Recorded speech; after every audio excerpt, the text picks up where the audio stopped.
Hello and welcome to Viva Physiotherapy's lunge video. We often use lunges as a way of retraining hip extension when running and walking, and so it helps people who have had trouble with activating their glutes properly in running and walking, but also people who experience back pain in those positions. So what we're looking for here with Laura as the person demonstrating is to get into a fairly long lunge stance, similar to the length of stride that you would use when you're running. Beautiful. From there, we're looking for a perfect upside down capital Y. So we don't want one of those asymmetrical Ys with the body right forward, which you'll see Laura demonstrate there. We're looking for a symmetrical Y where there's even or even a little bit more weight on the back leg. And what you'll see is that the body is perfectly in the centre of the two legs. As you make this correction, it should be done via the way that your physio has already taught you to correct your posture. So what most people find the easiest thing to do is to put their hands on their tummy and just push their tummy back underneath you. And as you do that, you'll feel the torso load the hips, and therefore you might just feel your back glute, and in this case Laura's left glute, gently switch on.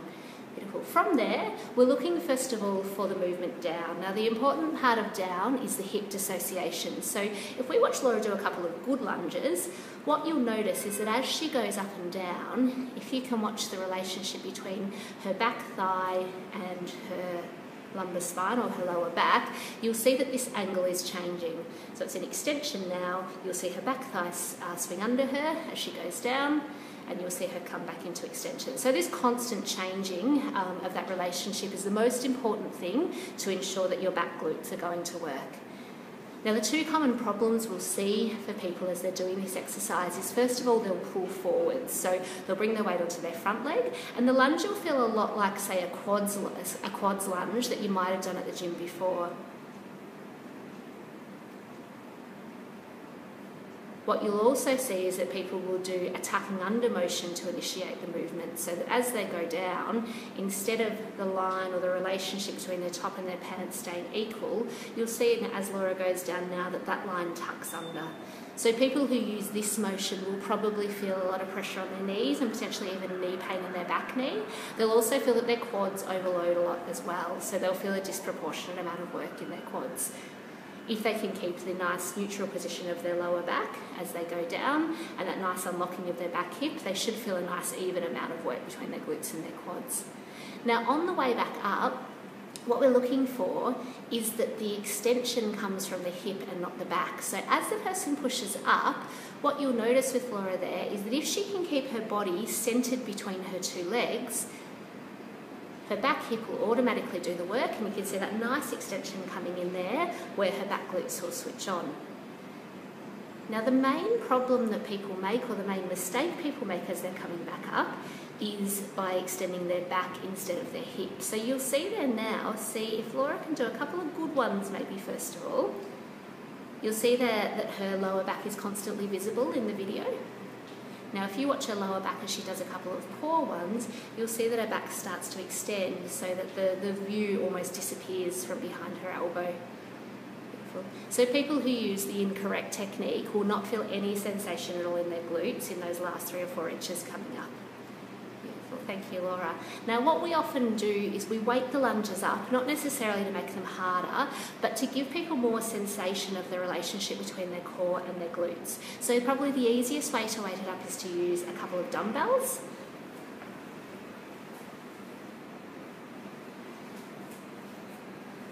Now with the dumbbells, what we usually guide people to do is to have a look at themselves in the mirror and make sure that their lower back is visible. What that means is they've pulled in their core enough so that their arms are falling directly through the centre of their body. Now when they do the lunge, they should, just if their arms drop down with gravity, they should feel, or they should see that their lower back is constantly visible throughout the movement. When people are doing this lunge poorly, that relationship will change so that as they go down, they might see more, and as they go up, they might see less, and that means that their core is not maintaining its neutral position. The second option is to use a barbell. Now the barbell is really readily accessible at the gym, and I think it's a great way to give people good sensation about how their core and their glutes work in relation to each other. So we just want this position here. And probably the main extra consideration with the barbell is because people have to lift their themselves or their arms above shoulder height, what it sometimes forces people into is a rib flare. And we'll see just now as Laura's ribs come forward, that's a good example of a rib flare. And you can see the extraordinary amount of extension in her back that happens when she flares her ribs. So if people have got really stiff shoulders, or if they've just got poor awareness of the position of their lower back, their ribs will flare a lot in this position. So I wouldn't give them a barbell press unless they can control that rib flare position, but at the same time, if they can control it, it's a really good retraining tool. As far as weights go, we often just start with a plain 20 kilo bar in the gym, and then we'll load it up so that most females might be using between 30 and 40 kilos, and males might be using, say, 40 to 60 kilos for a pure retraining purpose. The third option for people who do really struggle with their ribs is to use the medicine ball. Now, the beauty of the medicine ball is that it gives sensation about the rib position. So we recommend to hold it in close so it's actually touching the front of the ribs. And then by doing that, the person will feel, if their ribs jut forward, they'll feel the pressure in and against the ball. So if they're making the correction, you'll feel that they can keep that sensation as they do the movement. Beautiful. And then the fourth option, if you have access to it, is a weights vest. So with the weights vest, basically the benefit of it is it gives direct axial compression throughout the entire body.